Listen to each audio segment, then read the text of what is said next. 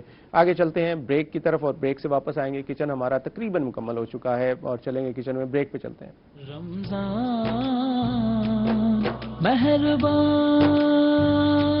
اپنی self respect کو بچائے گا، خودداری لے کے آئے گا، در حقیقت وہ خودداری نہیں لے کے آ رہا، وہ اپنی خودداری نہیں لے کے آ رہا، فقد عرف ربہ، اس نے اپنے رب کو پہچان لیا ہے۔ کیوں؟ انسان خلیفۃ اللہ ہے، اللہ کی بہترین مخلوق ہے، اشرف المخلوق ہے، لہذا ہمیں انا پرستی سے بچنا ہے اور خودداری کی جانب آنا ہے۔ خودداری کی جانب آنا۔ بہت بہت شکریہ ڈاکٹر صاحب، کس طرح سے سمرائز کریں گے سارے ٹاپک؟ یہی ہے کہ اگر آپ انا پرستی کو چھوڑیں گے نا تو خاندانی نظام میں بھی اور معاشرے میں بھی حالات بہتری کی طرف آئیں گے، امن ہوگا اور خوشی ہوگی اور رشتے آپس میں جڑ جائیں گے۔ کوئی دوست سے نہیں مل رہا، سالوں سال طلاق رشتے دار طلاق نہیں کا مل رہے۔ معاملہ ہے نا، طلاق اس میں ہوتی انا ہے اور جھوٹی انا ہے، اور دوستوں کے درمیان جب انا ہوتی ہے تو اس سے دوستیاں ختم ہو جاتی ہیں، رشتہ داروں کے درمیان آتی ہے تو رشتے سالہ ختم سال ہو ملتے جاتے ہیں، نہیں ہیں لوگ، سالہ سال سے بات نہیں کرتے، اس نے فون نہیں کیا تو میں کیوں فون ہاں۔ کروں، اس نے میسج نہیں کیا تو میں کیوں کروں۔ یہ انا پرستی چھوڑ کر ہم ایک دوسرے کے ساتھ مل جل کر پیار اور محبت اور اخوت اور بھائی چارے کے ساتھ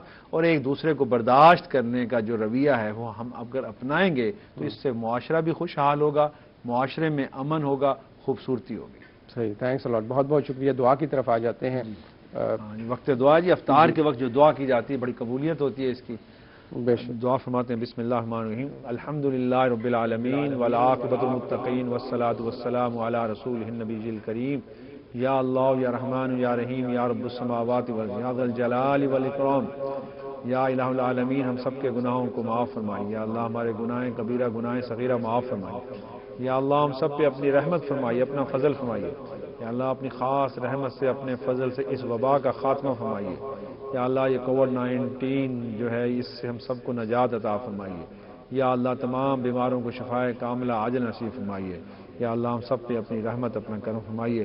ربنا آتنا فی الدنیا حسنۃ وفی الآخرۃ حسنۃ وقنا عذاب النار، یا اللہ ہم سب کے رمضان کے روزے قبول فرمائیے، ہماری تمام عبادات کو قبول فرمائیے، یا اللہ اور ہمارے معاشرے کے اندر نیکی، خیر اور بھلائی کا جذبہ پیدا فرمائیے، ہمارے معاشرے کے اندر انانیت اور جو غرور اور جو فخر ہے، جو ریاکاری ہے، اس کو ختم فرمائیے، یا اللہ ہمارے معاشرے کو اسلام کی تعلیمات کے مطابق ایک اسلامی معاشرہ بنائیے، یا اللہ ہم سب پہ اپنا رحمت، اپنا کرم، اپنا فضل فرمائیے، آمین یا رب العالمین۔ صلی اللہ تعالی علی خیر خلقہ محمد وعلی آلہ واصحابہ واہل بیتہ وذریاتہ اجمعین برحمتک یا ارحم الراحمین، آمین یا رب العالمین۔ مہربان